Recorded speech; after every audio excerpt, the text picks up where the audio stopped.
Welcome to Finding the Voices. I am Monica Ingadam.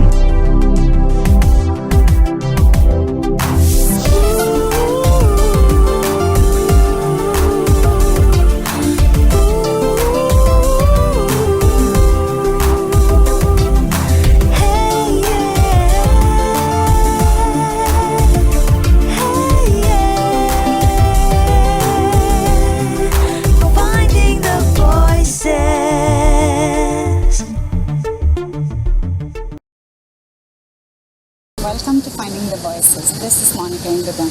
Today we have a very special guest joining us from Imphal, and we are going to give him a call. He's none other than Sori Senjam, the most awaited guest speaker and requested by many of us. Hi Sori, how are you? Welcome to our show. Fine sis. Nungajari.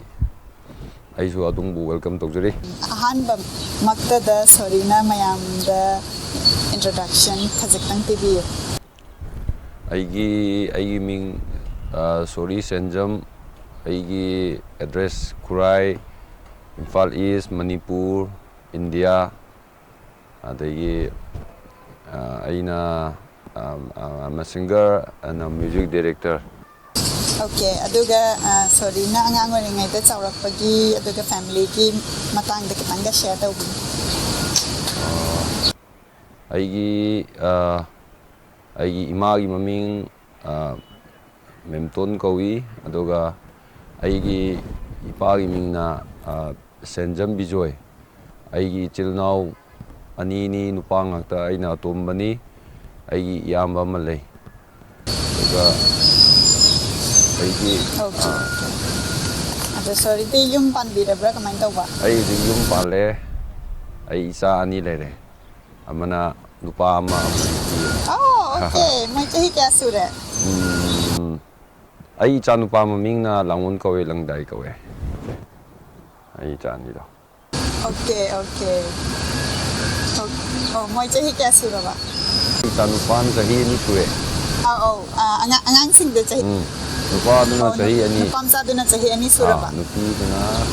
Haum. Mari. Yam nau. Oh, kway driba niyo. Congratulations. Yan nung ay taba ko. Ay si ichani lay. Aduga ay ichan pa din na chahi taruk. Aduga ichan pina chahi mari. Ado mo isa kulak pa yen gusto yan nung ay ba kano mani ko experience sa mani hay tara. Karan wai nupa jadi karan na di karan.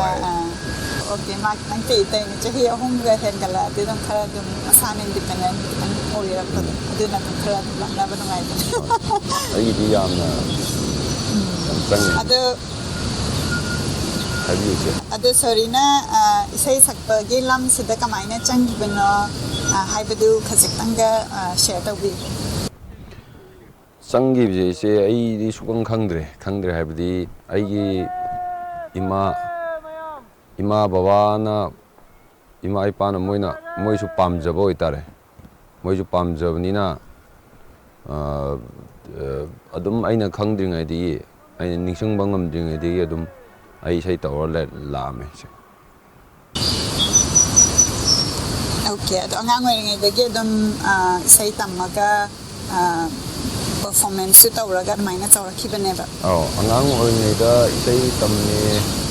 ima babaju isai tamba hai se kari tamdeno kamai tawdeno khangam damnina adum isai tampham lei haraga adum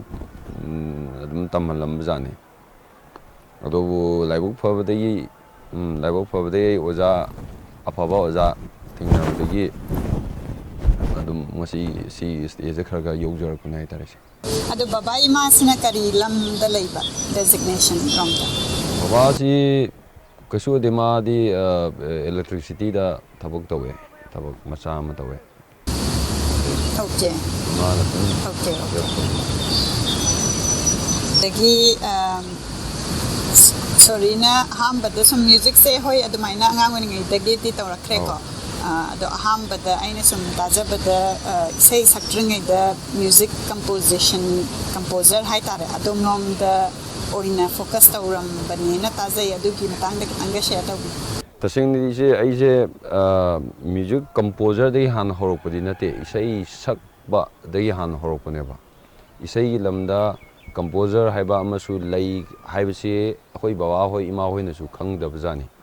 अदु थांगै सेंगना composer गिदमक्तदि तमफम लेते मागी अमसु लोइमक तमकांदा अखोई composer से ओइरक्तोइनेबा अदो हानदी ऐसे singer ओइना हौरगा अदुम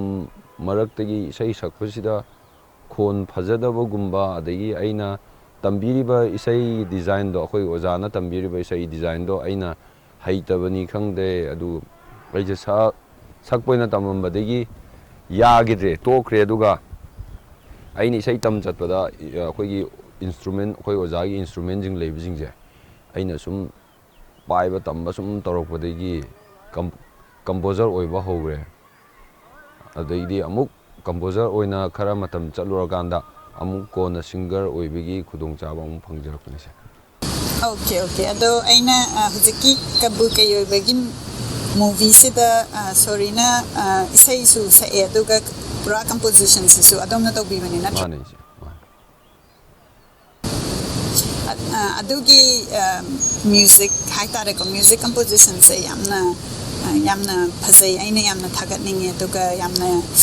authentic ओइबा हाइतारेको अखोई मणिपुर की instrument मयाम सु सिजनै अइना ताजै अदो अदुगी कंपोजिशन दुगी मतंग द कितंग शेयर तौबिगे अखोई डायरेक्टर हाइतारे दा बुमेन जोइसना म्यूजिक से अखोई मपाल लमदा थोक्तोइना अखोई मणिपुर पिखरबा लमजे कितंग फोकस तौबा याबा अदुगा अखोई ओइबा वारीदा सानबनिना अखोई ओइबा म्यूजिक से सिजनजेन हाइबा होरकपसिदा अदुगा याम अवाबा मयाम अमा थेंगनेसे करिगिनो हायरकांदा सिजनदोरिबा म्यूजिक से सिबु खोंगदोरिबा अमदी कंपोज तौदोरिबा आई साजु नंबर 1 हाना फोक हाइबसिदी अखोइना खंगदमनिना अखोइदी इसै तंबा हायरे वेस्टर्न तंबा और नत्रगा हिंदुस्तानी तंबा सुमाइना लेरंबनिना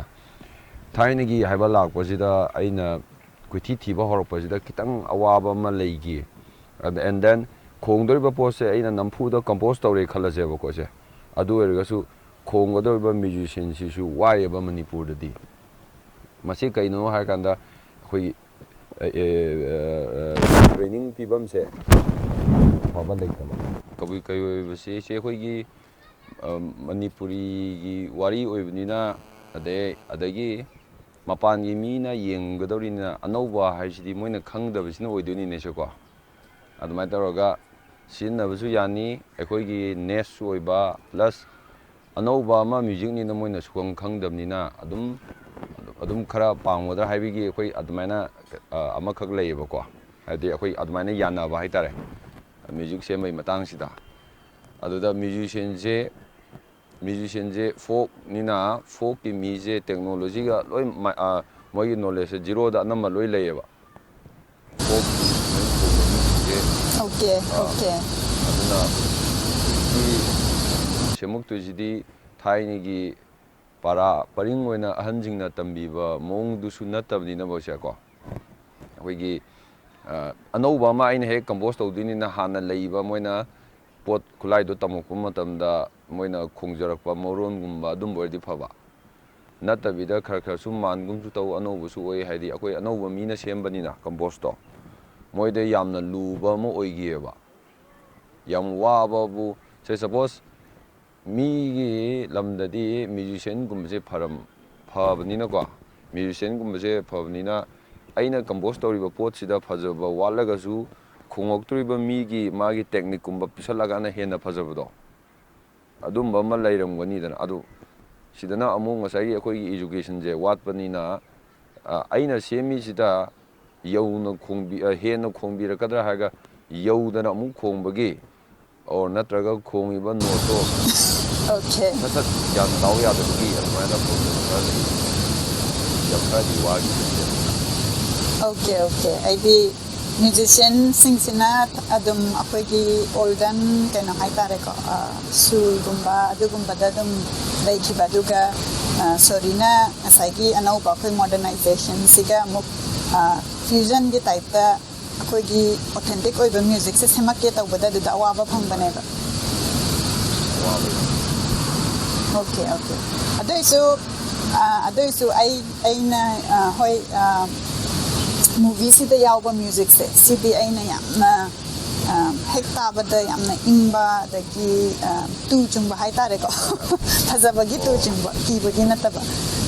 ꯌꯥꯝꯅ ꯐꯖꯩ ꯑꯗꯨꯒ ꯃꯁꯤ ꯑꯩꯅ ꯌꯥꯝꯅ ꯄꯥꯝꯅ ꯁꯨꯝ ꯇꯧꯕꯁꯤꯗ ꯈꯨꯃꯟꯖꯣꯏꯅ ꯃꯇꯦꯛ ꯑꯃ ꯃ꯭ꯌꯨꯖꯤꯛ ꯃꯇꯦꯛ ꯑꯃ ꯑꯩꯉꯣꯟꯗ ꯄꯤꯕꯤ ꯅꯪꯒꯤ ꯄꯣꯗꯀꯥꯁ ꯇꯧꯕꯁꯦ ꯑꯅꯧꯕꯁꯨꯅꯦ ꯑꯗꯣ ꯑꯩꯅꯁꯨ ꯃ꯭ꯌꯨꯖꯤꯛꯁꯦ ꯂꯩꯇꯕ ꯍꯥꯏꯇꯥꯔꯦꯀꯣ ꯑꯗꯣ ꯃꯥꯅ ꯅꯪꯒꯤꯗꯨꯗ ꯏꯟꯇ꯭ꯔꯣꯒ ꯑꯥꯎꯇ꯭ꯔꯣꯒꯗ ꯑꯩꯅ ꯌꯨꯁ ꯇꯧꯋꯦꯕ ꯑꯩꯈꯣꯏꯒꯤ ꯐꯥꯔꯁ ꯁꯤꯖꯟꯁꯤꯗ ꯑꯗꯨꯅ ꯇꯁꯦꯡꯅꯗꯤ ꯑꯗꯣꯝꯅ ꯄꯨꯊꯣꯛꯄꯤꯔꯛꯄꯅꯤ나 ꯑꯩꯅ ꯊꯦꯡꯛ ꯌꯨ ꯍꯥꯏꯖꯕ ꯇꯥꯏꯔ ꯃꯊꯪꯗꯁꯨ ꯌꯥꯝ ꯇꯧꯕ ꯉꯝꯕ ꯑꯣꯏꯒꯦ ꯑꯗꯨꯒ ꯃꯊꯪ ꯑꯃꯨꯛ ꯇꯧꯔꯗꯤ ꯍꯦꯟꯅ ꯑꯃꯨꯛ ꯍꯦꯟꯅ ꯍꯩꯔꯅꯤ ꯍꯥꯏꯇꯥꯔꯦ ꯑꯗꯨꯒ ꯉꯁꯥꯏꯒꯤ ꯏꯆꯦꯅ ꯍꯥꯏꯗꯣ ꯍꯥꯏꯕꯤꯌꯨ ꯌꯥꯅꯤ ꯑꯩꯅ ꯅꯠꯇꯦ ꯉꯁꯥꯏꯒꯤ ꯑꯩꯈꯣꯏꯒꯤ ꯂꯝꯒꯤ ꯑꯣꯏꯕ ꯇꯧꯔꯛꯄꯗꯣ ꯑꯗꯨꯗꯤ ꯇꯧꯋꯦ ꯑꯗꯨꯅ ꯑꯩꯅꯁꯨ ꯁꯨꯝ ꯍꯥꯏꯖꯅꯤꯡꯕꯗ ꯑꯩꯈꯣꯏꯒꯤ ꯇꯦꯂꯦꯟꯁꯦ ꯇꯁꯦꯡꯅ ꯏꯁꯥꯃꯛꯁꯨ ꯑꯩ ꯃꯅꯤꯄꯨꯔꯗꯒꯤ ꯑꯣꯏꯔꯒꯁꯨ ꯑꯩꯅꯁꯨ ꯌꯥꯝ ꯈꯪꯖꯗꯦꯀꯣ ꯑꯗꯨꯝ ꯁꯨꯃꯥꯏꯅ ꯑꯃꯅ ꯑꯃꯒꯤ ꯋꯥꯔꯛꯁꯦ ꯎꯅꯔꯀꯥꯟꯗ ꯑꯗꯩ ꯈꯪꯅꯔꯀꯥꯟꯗ ꯁꯨꯃꯥꯏꯅ ꯇꯥꯏ ꯍꯥꯏꯔꯒ ꯑꯗꯣꯝꯒꯤ ꯏꯁꯩꯁꯨ ꯑꯗꯒꯤ ꯑꯗꯣꯝꯒꯤ ꯋꯥꯔꯛꯁꯨ ꯑꯩꯅ ꯀꯕꯨꯀꯦ ꯑꯣꯏꯕꯒꯤ ꯏꯟꯇꯔꯚ꯭ꯌꯨꯁꯦ ꯇꯧꯔꯀꯥꯟꯗ ꯔꯤꯁꯔꯆ ꯇꯧꯔꯀꯥꯟꯗ ꯑꯩꯅ ꯈꯪꯖꯕꯅꯦꯕ ꯑꯗꯨꯒ ꯑꯗꯣꯝꯒꯤ ꯏꯁꯩꯁꯦ ꯇꯥꯔꯀꯥꯟꯗ ꯑꯩꯅ ꯁꯤꯗꯤ ꯌꯥꯝ ꯊꯤꯅ ꯐꯖꯩꯌꯦꯅ ꯑꯩꯅ ꯄꯨꯔꯥ ꯐꯦꯟ ꯑꯃ ꯑꯣꯏꯕꯗꯣ ꯑꯗꯨꯅ ꯑꯩꯒꯤ ꯁꯣꯁꯤꯗ ꯃꯆꯥ ꯑꯣꯏꯅ ꯇꯧꯖꯔꯒꯁꯨ ꯑꯩꯈꯣꯏ ꯃꯅꯤꯄꯨꯔꯒꯤ ꯍꯥꯏꯔꯒ ꯑꯩꯈꯣꯏꯅ ꯁꯨꯝ ꯃꯄꯥꯟꯂꯣꯝꯗꯗꯤ ꯌꯥꯝꯅ ꯏꯔꯥꯡꯒꯤ ꯄꯥꯎ ꯑꯣꯏꯅ ꯇꯥꯅꯕꯀꯣ ꯃꯌꯥꯝꯅ ꯕꯣꯝ ꯄꯣꯈꯥꯏꯔꯦ ꯑꯗꯒꯤ ꯑꯗꯨ ꯇꯧꯔꯦ ꯑꯗꯨꯒꯨꯝꯕ ꯇꯥꯕꯗꯨꯗ ꯑꯩꯅ ꯑꯩꯈꯣꯏꯒꯤ ꯇꯦꯂꯦꯟꯇꯦꯠ ꯑꯣꯏꯕ ꯑꯗꯒꯤ ꯅꯨꯡꯉꯥꯏꯕ ꯑꯦꯟꯇꯔꯇꯦꯟꯃꯦꯟ ꯑꯣꯏꯕ ꯏꯟꯁꯄꯥꯏꯔꯤꯡ ꯑꯣꯏꯕ ꯑꯩꯈꯣꯏꯒꯤ ꯇꯦꯂꯦꯟꯁꯦ ꯁꯨꯝ ꯑꯩꯅ ꯄ꯭ꯔꯃꯣꯠ ꯇꯧꯅꯤꯡꯗꯅ ꯁꯨꯝ ꯁꯣꯁꯦ ꯃꯆꯥ ꯑꯃ ꯑꯣꯏꯅ ꯁꯨꯝ ꯇꯧꯖꯕꯅꯤ ꯑꯗꯨꯅ ꯑꯩꯈꯣꯏꯒꯤ ꯁꯣꯁꯤꯗ ꯁꯤꯒꯤ ꯇꯦꯂꯦꯟꯁꯦ ꯂꯩ ꯍꯥꯏꯔꯒꯗꯤ at least if not many people ꯑꯩꯈꯣꯏꯒꯤ ꯇꯥꯕꯤꯔꯤꯕ ꯃꯌꯥꯝꯅ ꯑꯃꯅ ꯑꯃ ꯁꯨꯝ ꯏꯟꯇ꯭ꯔꯣꯗ꯭ꯌꯨꯁ ꯇꯧꯔꯀꯥꯟꯗ ꯑꯩꯈꯣꯏꯒꯤ ꯇꯦꯂꯦꯟꯁꯦ ꯋꯥꯔꯜꯒꯤ ꯑꯣꯜ ꯑꯣꯚꯔ ꯀꯣꯔꯅꯔ ꯈꯨꯗꯤꯡꯃꯛꯇ ꯆꯠꯅꯅꯕ ꯑꯩꯅ ꯑꯩꯒꯤ ꯀꯩꯅꯣ ꯍꯥꯏꯇꯥꯔꯦ ꯃꯪ ꯍꯥꯏꯒ ꯇꯥꯔꯦꯀꯣ ꯑꯩꯒꯤ ꯚꯤꯖꯟꯅꯦꯕ ꯑꯩꯅ ꯁꯨꯝ ꯁꯣꯔꯤꯒꯤ ꯋꯥꯔꯤꯁꯦ ꯇꯥꯖꯕ ꯀꯥꯟꯗ ꯑꯗꯣꯝꯅ ꯅꯨꯡꯉꯥꯏꯇꯕ ꯍꯦꯛ ꯇꯥꯕꯗ ꯅꯨꯡꯉꯥꯏꯈꯤꯗꯕ ꯍꯥꯏꯇꯥꯔꯦꯀꯣ ꯄꯤꯌꯥꯅꯣꯒꯤ ꯋꯥꯔꯤ ꯑꯃ ꯇꯥꯖꯈ꯭ꯔꯦ ꯃꯁꯤꯒꯤ ꯃꯇꯥꯡꯗ ꯈꯤꯇꯪ ꯁꯦꯌꯔ ꯇꯧꯕꯤꯌꯨ ꯁꯣꯔꯤ ꯕꯦꯡꯒ꯭ꯂꯣꯔꯗ ꯇꯝꯃꯤꯉꯩꯗ ꯍꯥꯏꯕꯤꯌꯨ ꯌꯥꯅꯤ ꯇꯝꯃꯤꯉꯩꯗꯀꯣ ꯑꯗꯒꯤ ꯄꯤꯌꯥꯅꯣ ꯂꯩ ꯑꯗꯒꯤ ꯄꯤꯌꯥꯅꯣꯁꯦ ꯑꯃꯨꯛ ꯑꯩꯈꯣꯏꯅ ꯀꯤꯕꯣꯔꯗꯀꯨꯝꯕꯗ ꯄ꯭ꯔꯦꯛꯇꯤꯁ ꯇꯧꯕꯁꯦ ꯌꯥꯗꯦꯕ ꯃꯥꯒꯤ ꯑꯃꯅ ꯃꯦꯅꯨꯋꯦꯜꯅ ꯑꯩꯈꯣꯏꯒꯤ ꯃꯁꯥꯒꯤ ꯈꯔ ꯀꯟꯕ ꯍꯥꯏꯇꯥꯔꯦ ꯌꯥꯝ ꯍꯦꯟꯅ ꯑꯃꯅ ꯀꯤꯕꯣꯔꯗꯀꯨꯝꯕꯗꯤ ꯑꯩꯈꯣই ꯁꯣꯐ ꯑꯣꯏꯕ ꯃꯥꯒꯤ ꯄ꯭ꯂꯥꯁꯇꯤꯛꯅꯤꯅ ꯑꯗꯣ ꯍꯧꯖꯤꯛꯀꯤ ꯄꯤꯌꯥꯅꯣꯁꯤꯗꯤ ꯌꯥꯝꯅ ꯍꯥꯔꯗ ꯑꯣꯏꯕꯅꯤꯅ ꯄ꯭ꯔꯦꯛꯇꯤꯁꯁꯦ ꯌꯥꯗꯕꯅꯤꯅ ꯑꯩꯅ ꯄ꯭ꯔꯦꯛꯇꯤꯁꯁꯦ ꯇꯧꯅꯅꯕ ꯄꯤꯌꯥꯅꯣꯁꯤ ꯑꯃꯅ ꯒ꯭ꯔꯥꯟ ꯄꯤꯌꯥꯅꯣ ꯍꯥꯏꯕ ꯑꯃꯅ ꯑꯞꯔꯥꯏꯠ ꯄꯤꯌꯥꯅꯣ ꯍꯥꯏꯕ ꯑꯃꯅ ꯎꯄꯨꯒꯤ ꯇꯥꯏꯞꯇ ꯑꯩꯈꯣꯏꯒꯤ ꯐꯛꯂꯥꯡꯗ ꯋꯥꯜꯗ ꯈꯤꯟꯖꯤꯜꯂꯒ ꯈꯣꯡꯕ ꯄꯤꯌꯥꯅꯣꯁꯤꯅ ꯑꯞꯔꯥꯏꯠ ꯑꯗ ꯑꯃꯅ ꯒ꯭ꯔꯥꯟ ꯄꯤꯌꯥꯅꯣꯒꯨꯝꯕꯗꯤ ꯑꯗꯨꯃꯛꯇꯤ ꯅꯠꯇꯦ ꯑꯩꯅ ꯗꯤꯃꯥꯟ ꯇꯧꯖꯕꯗꯤ ꯑꯩꯈꯣꯏꯒꯤ ꯑꯞꯔꯥꯏꯠ ꯄꯤꯌꯥꯅꯣꯁꯤ ꯗꯤꯃꯥꯟ ꯇꯧꯔꯒ ꯂꯩꯅꯅꯕ ꯍꯥꯏꯅ ꯊꯣꯛꯂꯛꯄꯗꯒꯤ ꯑꯗꯨꯝ ꯂꯩꯗꯕꯅꯤꯅ ꯑꯗꯨꯝ ꯑꯩ ꯐꯖꯅ ꯂꯣꯏꯁꯤꯟꯈꯤꯗꯕꯅꯤꯁꯦ ꯑꯗꯨꯅꯅꯤ ꯋꯦꯁꯇꯔꯟ ꯀ꯭ꯂꯥꯁꯤꯀꯦꯜ ꯄꯤꯌꯥꯅꯣ ꯑꯗꯨꯗꯤ ꯑꯗꯨꯝ ꯑꯗꯨꯒꯤ ꯃꯇꯨꯡꯗꯗꯤ ꯁꯣꯔꯤꯁꯦ ꯄꯤꯌꯥꯅꯣ ꯈꯣꯡꯈꯤꯗ꯭ꯔꯦ ꯄꯤꯌꯥꯅꯣ ꯈꯣꯡꯈꯤꯗ꯭ꯔꯦ ꯑꯗꯨ ꯑꯩꯅ ꯇꯝꯕ ꯆꯠꯇ꯭ꯔꯤꯉꯩꯗ ꯑꯩ ꯍꯥꯟꯅꯁꯨ ꯀꯔꯤꯒꯤ ꯂꯣꯀꯦꯜꯒꯤ ꯑꯣꯖꯥꯒꯤ ꯇꯦꯛꯅꯤꯛ ꯍꯥꯏꯇꯥꯔꯦꯀꯣ ꯈꯔ ꯀꯕꯨꯛꯇꯤ ꯑꯗꯨꯝ ꯈꯣꯡꯐꯝ ꯊꯣꯛꯄ ꯈꯔꯕꯨꯗꯤ ꯑꯗꯨꯝ ꯈꯣꯡꯉ ꯍꯩꯔꯒ ꯆꯠꯂꯤꯅꯦꯕ ꯑꯗꯨꯒ ꯑꯃꯨꯛ ꯑꯥꯗ ꯃꯇꯝ ꯈꯔ ꯆꯠꯂꯨꯔꯦ ꯈꯔ ꯗꯤꯕꯦꯂꯞ ꯇꯧꯔꯦ ꯑꯗꯣ ꯁꯤꯗ ꯁꯨꯈꯣꯡ ꯈꯣꯡꯗ꯭ꯔꯦ ꯍꯧꯖꯤꯛꯇꯤ ꯏꯂꯦꯛꯇ꯭ꯔꯣꯅꯤꯛꯁ ꯃꯇꯝꯅꯤꯅ ꯑꯗꯨꯗ ꯑꯣꯏꯅ ꯂꯣꯏ ꯇꯧꯔꯒ ꯀꯝꯄꯣꯁ ꯇꯧꯔꯦ ꯃꯤꯗꯤ ꯀꯝꯄ꯭ꯌꯨꯇꯔ ꯍꯥꯏꯅ ꯇꯧ ꯂꯩꯔꯦ ꯍꯧꯖꯤꯛꯇꯤ ꯑꯩꯅ ꯇꯝꯕ ꯆꯠꯂꯨꯏꯗꯨꯅ ꯀ꯭ꯂꯥꯁꯤꯀꯦꯜꯅꯦꯕ ꯋꯦꯁꯇꯔꯟ ꯀ꯭ꯂꯥꯁꯤꯀꯦꯜ ꯑꯣꯀꯦ ꯑꯗꯨ ꯀꯩꯅꯣ ꯍꯣꯏ ꯑꯗꯨꯒꯤ ꯋꯥꯔꯤꯗꯨꯕꯨꯗꯤ ꯋꯥꯔꯤ ꯑꯣꯏꯈ꯭ꯔꯦꯀꯣ ꯑꯗꯣ ꯍꯧꯖꯤꯛ ꯁꯨꯝ ꯈꯟꯕ ꯀꯥꯟꯗ ꯑꯩ ꯄꯤꯌꯥꯅꯣꯁꯦ ꯅꯣꯡꯃꯗꯤ ꯑꯃꯨꯛꯇꯪ ꯈꯣꯡꯈꯤꯒꯦ ꯀꯥꯏꯅ ꯈꯟꯕꯒꯤ ꯑꯦꯁꯄꯤꯔꯦꯁꯟ ꯂꯩꯕꯤꯕ꯭ꯔꯥ ꯑꯗꯨꯗꯤ ꯌꯥꯝ ꯂꯩꯌꯦꯁꯦ ꯁꯣꯏꯗꯅ ꯍꯥꯏꯕꯗꯤ ꯑꯩꯅ ꯍꯟꯗꯛ piano se aidi Yang madi ko yang okay mai. aidi hamba adongi motivation okay aidi amtang di khongki ke kaina adugi wakhan lay ba Ai git ma hada tawri tawri. dagi amana zik haibiyu ya Ulma tawri tawri. no haibiyu Ulma tawri ai hang degi tawri ya. Ai okay oh good ama thamani pam gi aina ngamdaba du okay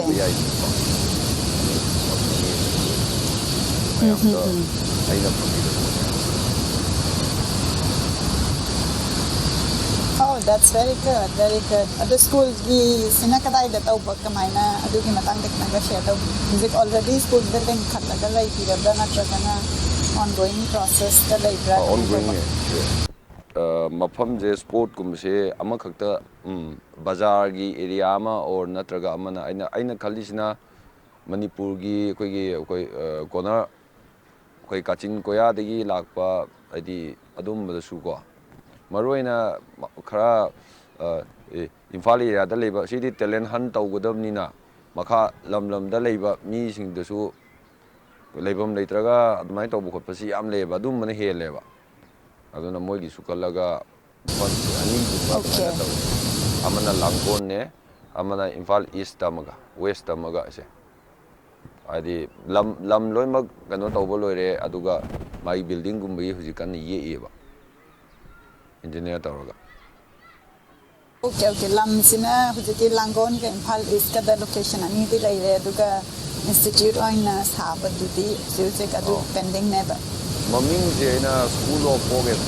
and Rock. Yes, Mango. School of Folk and Rock. Ado haraga mo ay Christian maganda mo sa tage kana. Sorry na music authentic oi ba ma di modern gi oi ba music se. Si porak pagi oi na ui ko adom na sum wari se share ta ubada. Adong gi vision hai tare ko. Akoi gi music se kamaina karamba production line da chanimba dagi akoi Manipur gi oina mayam na pamnari sina karamba no adugi matang da kitang amuk share da Hoji Manipur da pamnari sidi che thaini gi ariba Hindustani music da hoji ki khara Hindi lon da ngallingai matam da tawbodo adugi type to ne pamise aduga kayumba akoi lam nahan aina haijabdo sida akoi lam khatang sida tahan gadabo itadi madugi style do hojiki khara di Hindustani khara yaudaba yadre ado hojikti 2014 jidadi mi ji amna change tawre aduga angang sing anova technique ta sakpaje kana gumna pai pakte ade phajade taning di haibana chingbase yam helamaga su handak 14 dadi khara anova se angang tholokpa singdadi hena mina yam pambagi mong oina dum tawe ado akoi music se kayumba che aina or natraga amba aina hujik thadok toriba market se akoi state kira national la international la haibse yenga kanda akoi music se makal je sem doini se adagi amana okay amana target to adu mamta daga leite kemte yengoi aigi creative to mi taningu to aina mina suksem da mina suktau tawna da music makal je thira kanda ne bje torok to je sina amu kano thi da yare adi kadai da tawduno haina admaina thi da yare se ai state kira national international da kam leite ai no hujik pidoba music si ai music ni haina yam unique oijai khanjaba ai music ni haina admaina tarokana semaka doini se adum bas makhal su leitana ko composer se mani adagi hujik sorigi experience Manipur gi exposure na tabaka koi national na traga international dal any adugi opportunity gumba tawbi khabra adugi naga share ai tawbu leitri aina tawjaba da koi ꯏꯟꯗꯤꯌꯥꯒꯤꯗ ꯈꯔ ꯃꯄꯥꯟ ꯊꯣꯛꯄ ꯍꯥꯏꯕꯨ ꯏꯆꯦꯅꯁꯨ ꯀꯩꯅꯣ ꯇꯧꯕꯤꯕ ꯑꯩꯈꯣꯏ ꯀꯕꯨꯏ ꯑꯣꯏꯕꯗꯣ ꯑꯗꯨ ꯅꯠꯇꯕ ꯑꯇꯣꯞꯄ ꯊꯣꯛꯇ꯭ꯔꯤ ꯑꯗꯣ ꯊꯣꯛꯀꯦꯅꯁꯨ ꯈꯜꯂꯦ ꯁꯣꯔꯤꯒꯤ ꯃ꯭ꯌꯨꯖꯤꯛ ꯑꯗꯒꯤ ꯏꯁꯩ ꯑꯗꯒꯤ ꯑꯩꯈꯣꯏꯒꯤ ꯃꯅꯤꯄꯨꯔꯒꯤ ꯇꯦꯂꯦꯟꯠ ꯑꯗꯣꯝꯅ ꯁ꯭ꯀꯨꯜ ꯑꯣꯏꯅ ꯂꯤꯡꯈꯠꯂꯒ ꯑꯩꯈꯣꯏꯒꯤ ꯇꯦꯂꯦꯟꯠꯁꯤꯡꯁꯤꯒꯤ ꯀꯩꯅꯣ ꯃ꯭ꯌꯨꯖꯤꯛꯀ ꯚꯣꯏꯁꯀꯁꯦ ꯑꯣꯜ ꯑꯣꯚꯔ ꯗ ꯋꯥꯔꯜ ꯊꯨꯡꯅꯕ ꯑꯗꯨꯃꯥꯏꯅ ꯆꯠꯅꯅꯕ ꯍꯥꯏꯇꯥꯔꯦ ꯑꯗꯨꯒꯤ ꯑꯦꯁꯄꯤꯔꯦꯁꯟ ꯂꯩ ꯍꯥꯏꯖꯔꯤꯕ ꯅꯠꯇ꯭ꯔꯥ ꯑꯣꯀꯦ ꯑꯗꯨꯒ ꯑꯩꯈꯣꯏꯅ ꯑꯩꯅ ꯁꯨꯝ ꯇꯥꯖꯕꯗ ꯑꯗꯣꯝꯒꯤ ꯏꯁꯩꯁꯦ ꯃꯩꯇꯩꯂꯣꯟꯗꯤ ꯇꯥꯖꯔꯦ ꯑꯗꯨꯒ ꯑꯇꯩꯒꯤ ꯂꯣꯟꯗ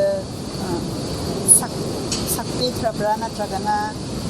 ꯁꯛꯄꯒꯤ ꯑꯦꯁꯄꯤꯔꯦꯁꯟ ꯂꯩꯕ꯭ꯔꯥ ꯀꯃꯥꯏꯅ ꯇꯧꯕ ꯑꯗꯨꯒꯤ ꯃꯇꯥꯡꯗ ꯑꯩꯅ ꯄꯥꯝꯖꯕꯗꯤ ꯑꯩ ꯏꯪꯂꯤꯁꯇ ꯇꯧꯅꯤꯡꯉꯦꯕ ꯏꯪꯂꯤꯁꯇ ꯇꯧꯅꯤꯡꯉꯦꯕ ꯑꯩꯁꯦ ꯂꯥꯏ ꯌꯦꯛꯄꯅꯤ ꯈꯜꯂꯁꯤꯅꯦ ꯑꯩꯅ ꯏꯁꯥꯅ ꯋꯥꯈꯜꯗ ꯊꯣꯛꯂꯛꯄ ꯄꯣꯠ ꯌꯦꯛꯄ ꯅꯠꯇꯕ ꯗꯤꯃꯥꯟꯗ ꯃꯤꯒꯤ ꯑꯣꯔꯗꯔꯒꯤ ꯃꯇꯨꯡ ꯏꯟꯅ ꯌꯦꯛꯄ ꯃꯤꯒꯤ ꯇꯥꯏꯞꯇ ꯇꯧꯔ ꯂꯩꯕꯅꯤꯅ ꯑꯗꯨꯅ ꯑꯩꯉꯣꯟꯗ ꯑꯩꯒꯤ ꯀ꯭ꯔꯤꯌꯦꯇꯤꯕꯤꯇꯤꯗꯣ ꯂꯣꯏꯅꯃꯛ ꯃꯥꯡꯕ ꯃꯥꯜꯂꯦꯕ ꯑꯩꯅ ꯈꯟꯕꯗ ꯇꯣꯛꯄ ꯇꯥꯕꯅꯤ ꯍꯧꯖꯤꯛꯇꯤ ꯀꯃꯔꯁꯤꯌꯦꯜꯒꯨꯝꯕꯁꯦ ꯇꯣꯛꯑꯦꯗꯅ ꯏꯁꯦꯀꯣ ꯍꯦꯟꯅ ꯑꯦꯛꯁꯄꯣꯖ ꯇꯧꯒꯦ ꯃꯄꯥꯟ ꯊꯣꯛꯍꯟꯒꯦ ꯍꯥꯏ ꯇꯥꯔꯗꯤ ꯑꯩꯅ ꯈꯟꯖꯔꯤꯁꯤ ꯑꯩꯅ ꯍꯧꯖꯤꯛ ꯁꯛꯏꯕ ꯃꯅꯤꯄꯨꯔꯤ ꯏꯁꯩ ꯃꯅꯤꯄꯨꯔꯤ ꯐꯤꯂꯝꯒꯤ ꯃ꯭ꯌꯨꯖꯤꯛ ꯇꯧꯕ ꯁꯨꯒꯨꯝꯕꯁꯦ ꯁꯤꯗ ꯈꯔ ꯂꯦꯞꯄꯦꯗꯅ ꯏꯆꯦꯀꯣ ꯑꯗꯨꯒ ꯑꯩꯒꯤ ꯑꯣꯏꯕ ꯋꯥꯈꯜꯗꯒꯤ ꯂꯤꯔꯤꯛꯁ ꯈꯪꯗꯦ ꯃ꯭ꯌꯨꯖꯤꯛ ꯃꯈꯜ ꯈꯪꯗꯦ ꯁꯣꯝꯗ ꯑꯣꯏꯅ ꯈꯤꯇꯪ ꯑꯩ ꯀꯣꯛ ꯊꯥꯗꯅꯤꯡꯕꯗꯤ ꯍꯧꯖꯤꯛꯁꯦ ꯂꯩꯔꯦꯕ ꯃꯔꯝꯗꯤ ꯊꯥꯏꯅ ꯑꯉꯥꯡ ꯑꯣꯏꯔꯤꯉꯩꯗ ꯍꯧꯒꯠꯂꯛꯏꯉꯩꯗ ꯇꯧꯍꯧꯗ꯭ꯔꯒꯁꯨ ꯍꯧꯖꯤꯛ ꯈꯤꯇꯪ ꯒ꯭ꯌꯥꯟ ꯇꯥꯔꯛꯄꯁꯤꯗꯗꯤ ꯇꯧꯅꯤꯡꯕ ꯍꯧꯔꯛꯑꯦ ꯍꯣꯏ ꯑꯩꯈꯣꯏꯁꯨ ꯕꯤꯜ ꯄꯤꯗꯕꯗꯤ ꯌꯥꯗꯕꯅꯤꯅ ꯃꯌꯥꯝꯒꯤ ꯏꯟꯀꯝ ꯑꯣꯏꯅꯕ ꯍꯥꯏꯇꯥꯔꯦ ꯃꯥꯔꯀꯦꯠ ꯗ꯭ꯔꯤꯚꯟ ꯂꯣꯝꯗ ꯁꯨꯝ ꯑꯦꯅꯤ ꯃꯨꯚꯤ ꯍꯥꯏꯔꯣ ꯑꯗꯩ ꯑꯃ ꯍꯥꯏꯔꯣ ꯃꯣꯏꯒꯤ ꯗꯤꯃꯥꯟꯗꯨ ꯐꯨꯜꯐꯤꯜ ꯇꯧꯅꯕ ꯑꯗꯣꯝꯅ ꯑꯗꯨꯝ ꯃ꯭ꯌꯨꯖꯤꯛ ꯑꯗꯨꯒ ꯏꯁꯩꯗꯨ ꯀ꯭रिꯌꯦꯠ ꯇꯧꯕꯅꯦꯕ ꯑꯗꯨꯒ ꯑꯗꯣꯝꯒꯤ ꯀ꯭ꯔꯤꯌꯦꯇꯤꯕꯤꯇꯤꯗꯨ ꯄꯨꯔꯥ ꯌꯨꯇꯤꯂꯥꯏꯁ ꯇꯧꯔꯒ ꯑꯗꯣꯝꯅ ꯄꯥꯝꯖꯕꯗꯨꯗꯤ ꯍꯧꯖꯤꯛꯐꯥꯎ ꯇꯧꯕ ꯐꯪꯗꯕ ꯍꯥꯏꯇꯥꯔꯦꯀꯣ ꯁꯨꯡꯇꯧ ꯇꯧꯗ꯭ꯔꯤꯑꯕ ꯑꯣꯀꯦ ꯍꯣꯏ ꯑꯗꯨ ꯑꯗꯨꯝ ꯍꯧꯖꯤꯛ ꯃꯇꯝ ꯑꯗꯨꯝ ꯂꯩꯔꯤꯀꯣ ꯑꯗꯨꯅ ꯑꯩꯒꯤ ꯃꯣꯠꯇꯗꯤ ꯑꯗꯨꯝ ꯃꯗꯨ ꯇꯧꯅꯕ ꯑꯗꯨꯒ ꯃꯥꯏ ꯄꯥꯛꯅꯕ ꯋꯤꯁꯦꯁ ꯑꯗꯨꯝ ꯄꯤꯖꯔꯤ ꯑꯗꯩ ꯑꯩꯈꯣꯏꯅꯁꯨ ꯑꯩꯈꯣꯏꯒꯤ ꯃꯇꯦꯡ ꯑꯦꯅꯤ ꯉꯝꯕ ꯍꯥꯏꯇꯥꯔꯦꯀꯣ ꯑꯩꯈꯣꯏꯒꯤ ꯁꯥꯏꯠꯇꯒꯤ ꯑꯗꯨꯃꯥꯏꯅ ꯋꯔꯛ ꯇꯧꯃꯤꯟꯅꯔꯀꯥꯟꯗ ꯃꯤꯅꯁꯦ ꯑꯗꯒꯤ ꯑꯃꯅ ꯑꯩꯅ ꯁꯨꯝ ꯌꯦꯡꯖꯕꯗ ꯑꯩꯈꯣꯏꯒꯤ ꯃꯅꯤꯄꯨꯔꯗ ꯂꯥꯏꯐ ꯄꯔꯐꯣꯔꯃꯦꯟꯁꯁꯦ ꯁꯤꯒꯤ ꯃꯇꯥꯡꯗ ꯈꯤꯇꯪ ꯁꯦꯌꯔ ꯇꯧꯕꯤꯌꯣ ꯑꯩꯗꯤ ꯅꯣꯛꯅꯤꯡꯕ ꯏꯟꯁꯤꯗꯦꯟꯠꯒꯨꯝꯕ ꯑꯗꯩ ꯑꯗꯣꯝꯒꯤ ꯑꯦꯛꯁꯄꯤꯔꯤꯌꯦꯟꯁꯇꯀꯣ ꯑꯩꯈꯣꯏ ꯂꯥꯏꯐ ꯄꯔꯐꯣꯔꯃꯦꯟꯁ ꯃꯅꯤꯄꯨꯔꯒꯤ ꯂꯩꯀꯥꯏ ꯑꯗꯒꯤ ꯂꯩꯗꯅ ꯑꯗꯨꯝ ꯑꯩꯈꯣꯏ ꯂꯝꯄꯥꯛꯇꯒ ꯑꯗꯨꯝ ꯇꯧꯕ ꯄꯔꯐꯣꯔꯃꯦꯟꯁ ꯁꯤꯒꯤ ꯑꯦꯛꯁꯄꯤꯔꯤꯌꯦꯟꯁ ꯅꯠꯇ꯭ꯔꯒꯅ ꯑꯣꯗꯤꯇꯣꯔꯤꯌꯝꯗ ꯑꯣꯏꯔꯣ ꯑꯦꯅꯤ ꯇꯧꯕꯗ ꯑꯗꯨꯒꯤ ꯑꯦꯛꯁꯄꯤꯔꯤꯌꯦꯟꯁꯀꯤ ꯃꯇꯥꯡꯗ ꯈꯤꯇꯪꯒ ꯁꯦꯌꯔ ꯇꯧꯕꯤꯌꯨ ꯇꯧꯔꯤꯕ ꯏꯁꯩ ꯍꯧꯖꯤꯛꯇꯤ ꯁꯥꯎꯟꯁꯤꯁꯦ ꯆꯥꯎꯈꯠꯂꯦ ꯑꯗꯨꯒ ꯌꯥꯝ ꯇꯣꯏꯅ ꯇꯧꯃꯜꯂꯦ ꯃꯅꯤꯄꯨꯔꯗꯗꯤ ꯑꯗꯨꯒ ꯍꯣꯡꯕ ꯍꯦꯜꯂꯦ ꯇꯥꯅꯤꯡꯗꯕ ꯍꯦꯜꯂꯦ ꯍꯥꯏꯗꯤ ꯂꯩꯀꯥꯏ ꯑꯃꯗ ꯍꯥꯏꯔꯤꯁꯤꯅꯦ ꯂꯩꯀꯥꯏ ꯑꯃꯗ ꯂꯩꯀꯥꯏ ꯑꯃꯗ ꯄꯨꯔꯥ ꯇꯥꯟꯅꯔꯒ ꯃꯣꯏꯅ ꯃꯆꯤꯟ ꯃꯆꯤꯟ ꯇꯧꯗꯣꯏ ꯁꯔꯨꯛꯄꯨꯗꯤ ꯑꯗꯨꯒꯤ ꯑꯦꯃꯥꯎꯟꯗꯨꯅꯀꯣ ꯐꯖꯅ ꯆꯥꯎꯅ ꯍꯥꯏꯗꯤ ꯑꯉꯛꯄ ꯐꯪꯅ ꯁ꯭ꯇꯦꯖꯁꯨ ꯌꯦꯡꯕꯗ ꯐꯖꯕ ꯁꯥꯎꯟ ꯐꯖꯕ ꯂꯥꯏꯠ ꯐꯖꯕ ꯃꯌꯥꯝꯗꯣ ꯄꯨꯂꯞ ꯄꯨꯟꯁꯤꯜꯂꯒ ꯄꯦꯟꯅ ꯌꯦꯡꯒꯦꯅ ꯈꯟꯗꯔ ꯃꯆꯤꯟ ꯃꯥꯒꯤ ꯀꯦꯟꯗꯜ ꯑꯃꯃꯝ ꯊꯥꯜꯂꯒ ꯃꯉꯥꯜ ꯑꯃꯃꯝ ꯐꯪꯉꯒ ꯑꯗꯨꯝ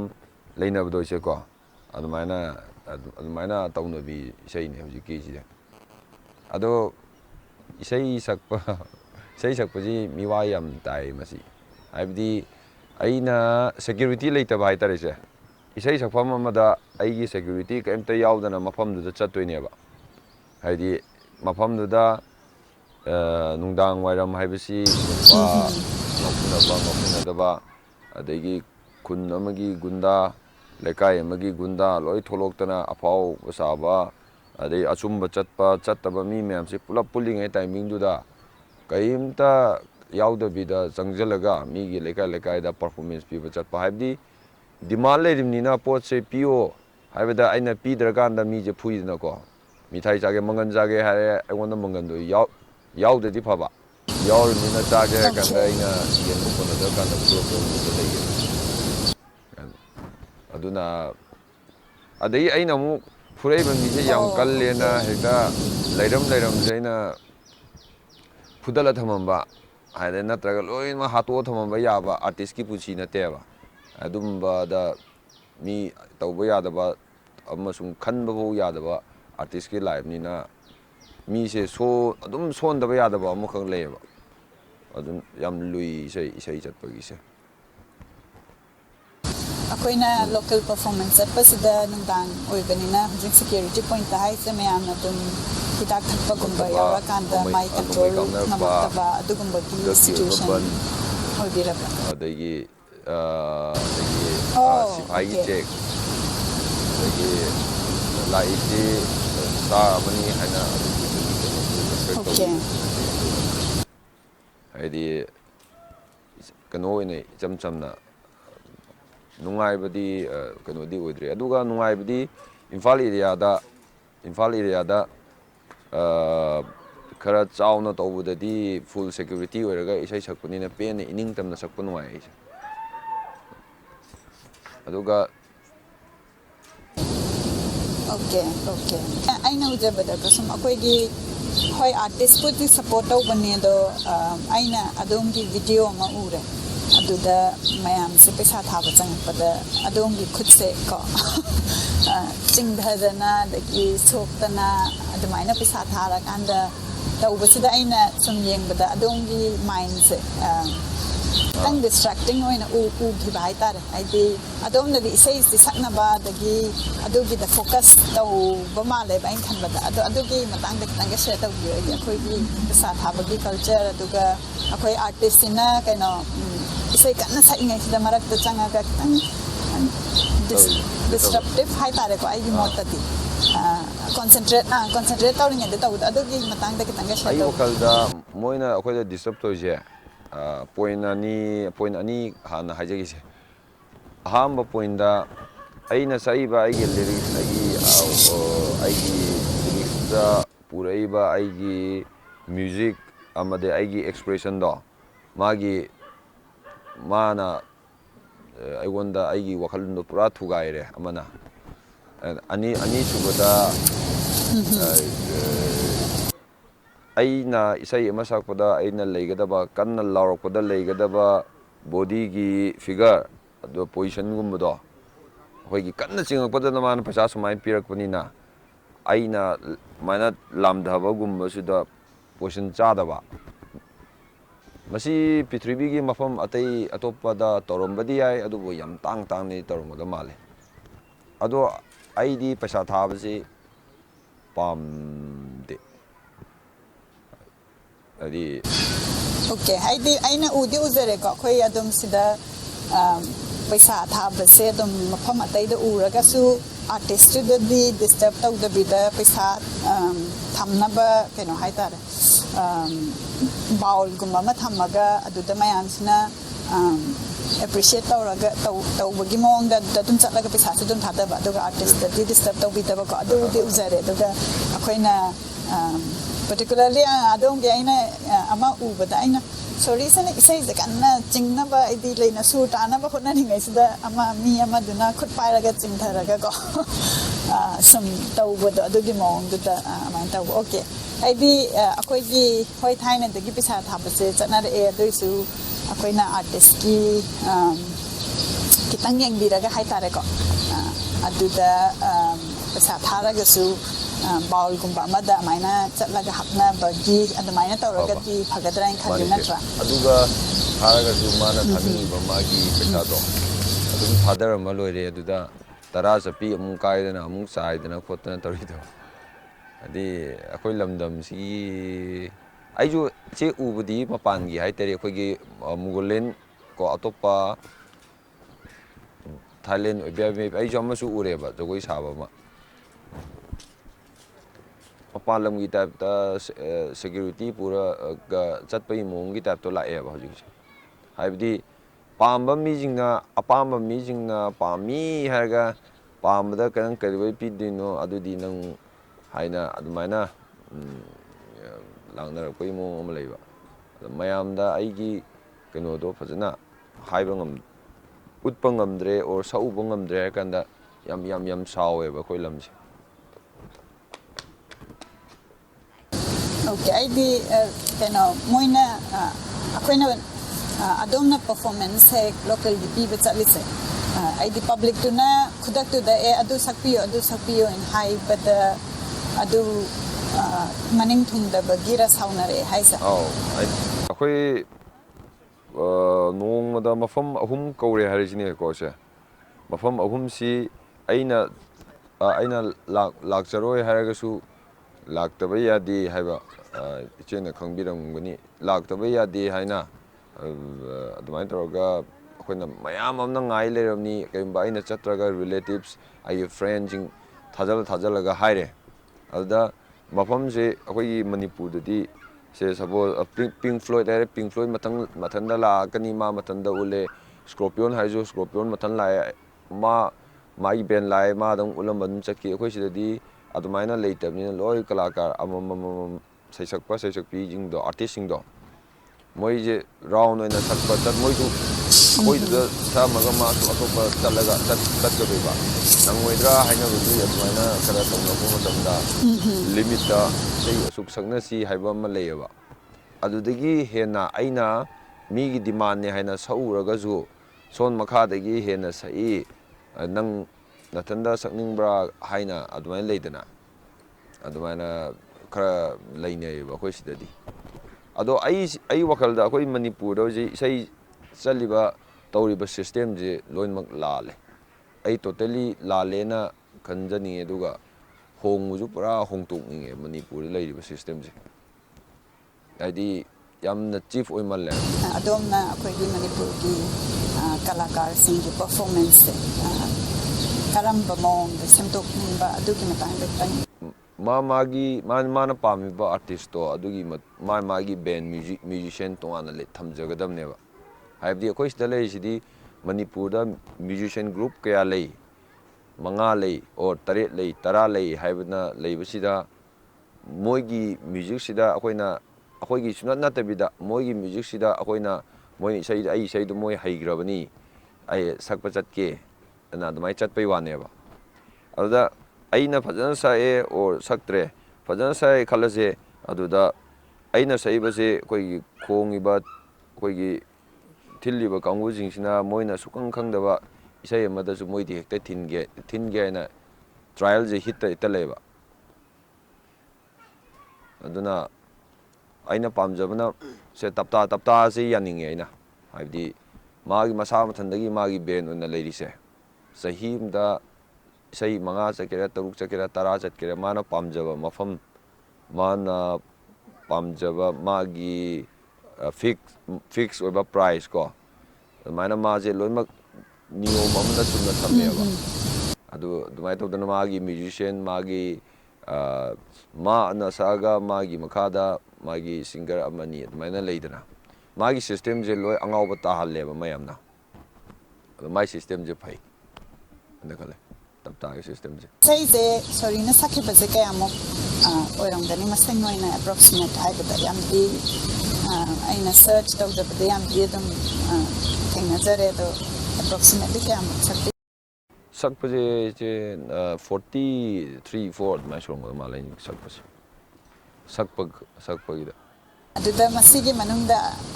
ꯍꯣꯏ ꯏꯁꯩ ꯂꯣꯏꯅꯃꯛꯇꯤ ꯁ꯭ꯄꯦꯁꯦꯜ ꯑꯣꯏꯔꯝꯒꯅꯤꯀꯣ ꯑꯗꯣ ꯑꯗꯣꯝꯅ ꯁꯨꯝ ꯌꯥꯝꯅ ꯐꯦꯚꯔꯦꯠ ꯍꯥꯏꯇꯥꯔꯦꯀꯣ ꯌꯥꯝ ꯅꯨꯡꯉꯥꯏꯅ ꯁꯛꯈꯤꯕꯒꯤ ꯑꯦꯛꯁꯄꯤꯔꯤꯌꯦꯟꯁꯇ ꯀꯔꯝꯕ ꯏꯁꯩ ꯈꯟꯒꯠꯅꯤꯡꯉꯤ ꯑꯩ ꯏꯆꯦ ꯀꯩꯅꯣꯝ ꯍꯥꯏꯖꯧꯔꯥ ꯑꯩꯅ ꯁꯣꯐꯥꯔ ꯉꯁꯤꯐꯥꯎ ꯇꯧꯔꯛꯏꯁꯦ ꯑꯩꯒꯤꯁꯦ ꯑꯩ ꯉꯁꯥꯏ ꯍꯥꯏꯕ ꯑꯩ ꯄꯦꯟꯕ ꯑꯃ ꯂꯩꯇ꯭ꯔꯦꯕ ꯆꯍꯤ ꯑꯃ ꯑꯣꯀꯦ ꯑꯩꯗꯤ ꯍꯧꯖꯤꯛꯐꯥꯎ ꯅꯪꯒꯤ ꯕꯦꯁꯁꯦ ꯊꯣꯛꯂꯛꯇ ꯋꯥꯠꯂꯤꯕ ꯋꯥꯠꯂꯤ ꯏꯁꯩ ꯌꯥꯝ ꯊꯣꯛꯂꯛꯈꯤꯅꯤ ꯑꯩꯗꯤ ꯍꯧꯗ꯭ꯔꯤ ꯍꯥꯏꯇꯥꯔꯦ ꯑꯗꯨꯕꯨ ꯑꯩꯅ ꯁꯤꯒꯤ ꯃꯅꯤꯄꯨꯔꯤ ꯐꯤꯂꯝꯒꯨꯝꯕꯁꯦ ꯇꯣꯛꯂꯛꯀꯅꯦꯕꯀꯣ ꯇꯣꯛꯂꯛꯑꯒ ꯑꯩꯒꯤꯗꯪ ꯑꯣꯏꯕ ꯑꯩ ꯀ꯭ꯔꯤꯌꯦꯇꯤꯞ ꯑꯩꯒꯤ ꯏꯁꯥꯒꯤ ꯑꯣꯏꯕ ꯃꯌꯦꯛ ꯑꯗꯒꯤ ꯗꯤꯖꯥꯏꯟ ꯂꯩꯕꯥꯛꯀꯤ ꯈꯪꯗꯦ ꯑꯃ ꯈꯪꯗꯦ ꯁꯨꯃꯥꯏꯅ ꯁꯛꯂꯛꯈꯤꯅꯤ ꯌꯥꯝ ꯋꯥꯠꯂꯤ ꯑꯩ ꯀꯩꯅꯣꯝ ꯍꯥꯏꯖꯧꯔꯦ ꯑꯩꯅ ꯉꯁꯤꯐꯥꯎ ꯁꯛꯈ꯭ꯔꯤꯕ ꯏꯁꯩꯁꯦ ꯁꯤꯗ ꯄꯥꯝꯕ ꯌꯥꯎꯕ꯭ꯔꯥꯅ ꯍꯪꯉꯗꯤꯁꯦ ꯑꯩꯁꯦ ꯄꯥꯝꯕ ꯑꯃꯐꯥꯎ ꯌꯥꯎꯗꯦ ꯑꯩꯅ ꯁꯛꯆꯔꯤꯁꯦ ꯑꯩꯅ ꯁꯤꯁꯦ ꯃꯌꯥꯝ ꯃꯃꯥꯡꯗ ꯄꯨꯊꯣꯛꯄꯁꯦ ꯌꯥꯔꯦ ꯍꯥꯏꯅ ꯈꯟꯖꯕꯀꯣ ꯑꯗꯨꯃꯥꯏꯅꯁꯦ ꯑꯩ ꯌꯥꯎꯕꯁꯤ ꯋꯥꯠꯂꯦ ꯑꯩ ꯅꯨꯡꯉꯥꯏꯇꯦ ꯃꯊꯪ ꯇꯥꯔꯛꯄꯁꯨ ꯌꯥꯝ ꯄꯨꯊꯣꯔꯛꯀꯅꯤ ꯇꯥꯕꯗ ꯌꯥꯝꯅ ꯅꯨꯡꯉꯥꯏꯖꯩ ꯃꯥꯏ ꯄꯥꯛꯅꯕ ꯋꯤꯁꯦꯁ ꯑꯗꯨꯝ ꯄꯤꯖꯔꯤ ꯑꯩꯈꯣꯏꯒꯤ ꯃꯇꯦꯡ ꯋꯥꯔꯛ ꯇꯧꯃꯤꯟꯅꯔꯀꯥꯟ ꯇꯧꯃꯤꯟꯅꯁꯤ